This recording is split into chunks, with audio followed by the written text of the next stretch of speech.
back down, downlinked to your radio station. And it's very easy. There's like hardly any contract, so to speak, and they have top-of-the-hour news, bottom-of-the-hour news, and there's nothing better than Liberty News. They make it very easy, and besides our broadcast, they have several other great shows and talk show hosts as well as me. I know. It's hard to believe there's others out there, but they're, who? Sam Bushman. With Liberty Roundtables, got a great program. Love it. You learn a lot about the country. That's what I like about that broadcast. The country. He's a man of faith. Shares that. Comes through. Kindred spirits. That's for sure. We're just definitely very proud to be on Liberty. So if you're listening over the Liberty Network, you're on Roku TV. This is the place to be every day. The man who police say transformed a New York City bike path into a terror scene was from Uzbekistan, a native who made a 1,400 trips as an Uber driver and formed 2 commercial truck businesses. He drove for Uber. Uber has released, by the way, this morning saying he's fired. They're not going to take him back. Well, we appreciate them making that public. Yeah, you terrorize. Yeah, we probably don't want a terrorist be driving our Uber cars, but that's what he did. But apparently at a truck driving business, I guess that didn't go too well. Driving Uber, 1,400 trips, that's a lot of driving. And a family friend, we're talking about people that knew him, that Sayfullo Sapov, hardworking. Neighbors said he would play with the children that were right down the street from here. Kind of just gives me the heebie-jeebies, as my mother used to say. There's a little apartment complex down the street here. But said that loved the kids. They never suspected that he was ever sick or deranged. But all the news trucks around here are trying to interview as many people around here. The FBI going through the apartment, trying to figure out any information they can possibly get, anything that he'd done, any dealings business-wise, money exchanges, anything wacky he may have said to somebody about this particular thing. But he didn't come from here and just go over there and do this. He's been living in New Jersey with his wife and rented the truck, and then from a Home Depot, and decided to bulldoze down a bunch of cyclists. Very disappointing. But officials who were not authorized to discuss the investigation at this time spoke on the condition of anonymity, identified Sapov as the attacker, and said he is 29 and originally from Uzbekistan. When he came to the U.S. legally in 2010, officials said, and acquaintances said that he lived first in Ohio. So there's another location in his arrival. And he kind of bounced around a little bit. But yeah, the visa program, Chuck Schumer and many other leftists signed off on, allowed him for the diversity program. We want more diversity. We want more terrorists in our country. We don't want to vet them. We don't care where they come from. That's the sanctuary cities like de Blasio's running in New York. Just allow him to get. Hopefully he might change his tune. But I don't think so. Don't hold your breath anytime soon. Michael Roberts, 30 years old and overnight shift worker, said that he was asleep when the agent showed up at about 5:30 p.m., but they interviewed his cousin to talk about his neighbor, what they knew. Said both he and his cousin had moved in only a week ago and had never heard of Sapov. And a friend who met Sapov in Florida was telling the New York Times and the New York Post that he seemed like a very good guy. My kids like him too, and he's always playing with them.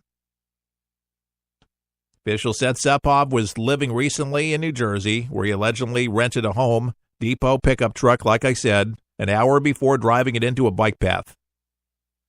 The van was parked near the company's rental trucks that he was driving. People said, well, why didn't he just take his van? Because he had a van. Because it wasn't heavy enough. at 50 miles an hour in one of those big Home Depot trucks, look out. And man, there was some serious damage to that. Can you imagine hitting people, then seeing the damage of that truck? Dear God, no wonder people died from that. Human beings, thunk, thunk, denting it up like, dear Lord. And man, people were screaming and crying. And it was just a devastating look. It was a pretty consuming story, as you can imagine. This wasn't a 9/11, folks. I get it. But it is a reminder, again, once the smoke clears, so to speak, you cannot let your guard down. You have to say something if you see something, even if it appears that you're being a Islamophobe. I don't care what phobe I might be. If I see something that's going to kill somebody or possibly some weird behavior, you bet I'm going to be on it. Here's an interesting factoid about New York City, in case you did not know that. And if you were a proud gun-touting American citizen that's got a legal firearm that you protect you and your family, in New York City, you can't fire a firearm. You can't carry a firearm. Only the police can. Think if a citizen actually had a gun. And there were guns. He would have been taken down long before the police did. Somebody could have got up from behind him, shot his tires out, did something. Yeah, I'm all for guns, I got to tell you. And more women are learning how to shoot them. And I don't find anything wrong with it. You can look anywhere else these terrorists have mowed down people. There's something that they have in common. These people around all of this could have protected themselves, because how are you going to, there's only so fast a person can run. 50 miles an hour, you're not going to outrun in an open space a truck. It's just not going to happen. Let's talk a little about the Halloween deal. Basically, ISIS has encouraged Halloween assault before NYC terror attack. So there was, we just validated that story. I didn't want to report on it until we actually had some validation. And one of my sources just sent me an email saying that there was validation, and from the FBI now, saying that this was inspired by ISIS and that they found the writings. And the threat was distributed in at least 4 languages. There may have been warning signs prior to the assault, is basically what I'm saying. The suspect, Safulo Sapov, 29 years old. If you're just joining us here, God is great in Arabic, Allah Akbar. With pellets and a pellet gun in his hands. And police, an officer, 5 years on the force, shot him in the groin, shot him on the leg, and he's going to be fine. Mike Siegel this morning? He was on Fox and Friends for a minute talking about, and it's the job of the doctors to just fix people. But it's kind of hard if you're the doctor and you see the people coming in, that you know that this monster that you're going to be repairing his groin, repairing his leg, where the injured, according to Siegel, was way worse than what this guy had. And that they were going to put the attention on this guy. But they don't want him to die because they want him to live, because maybe he'll have some important information that might lead him to others that he might be affiliated with. Again, de Blasio, Cuomo, both saying it's a lone wolf.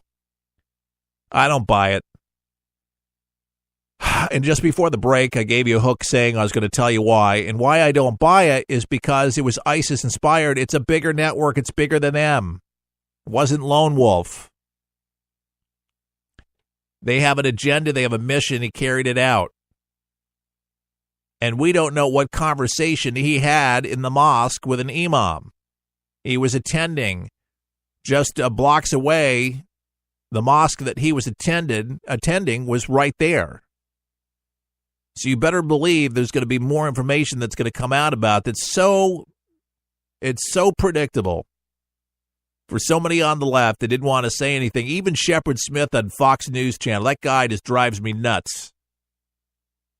He is definitely a leftist, and but on the Fox News Channel, he doesn't belong. Shepard Smith, yeah, Fox. I don't like him. Well, he went ahead and immediately said that there was no signs of terrorism whatsoever in the beginning. Concluded that definitely can't say that there was anything inspired by ISIS. Looks like the guy just drove up on the curb and lost control of his vehicle. That's what he reported. And then when the story got corrected, he still played the tune of the libs talking about no affiliation with ISIS. So now, guess what? They find a note, yes, that he swore allegiance to them. You don't think that he knew who ISIS was? You don't think that you're going to end your life? What did he think? That he wasn't going to get shot? There wasn't the possibility that he was going to die? He knew. He was willing to die.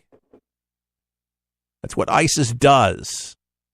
He swore his allegiance to it. That's what he has in common with all of these other freak shows all over the country. San Bernardino. And here's the issue that really just burns me.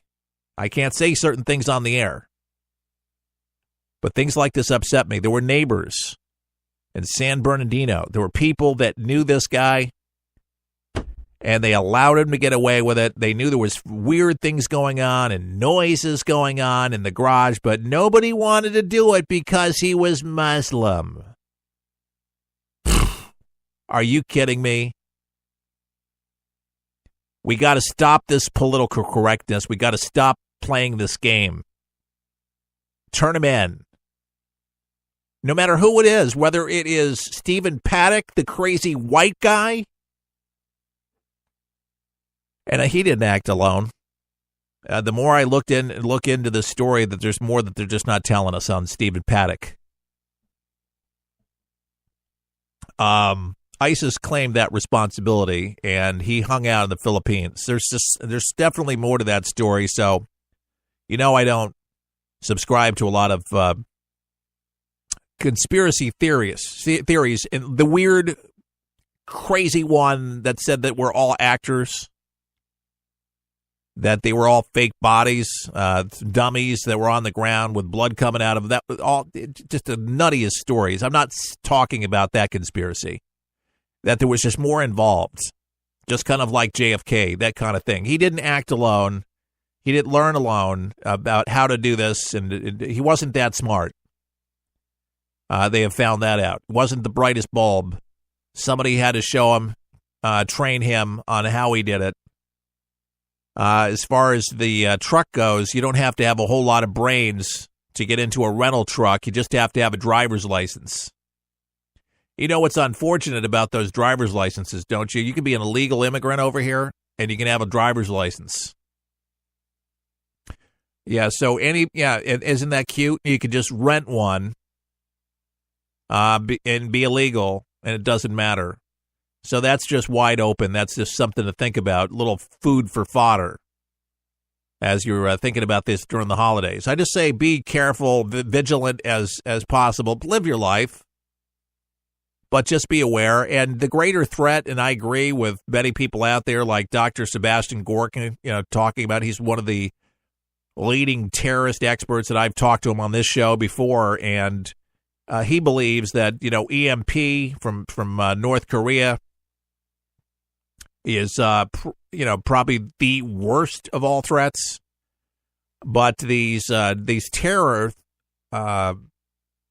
events that we're seeing, with Bastille Day and all over, France, etc., these things are going to continue, unfortunately. And the vetting process, is going to be ramped up. Trump's already talking about it.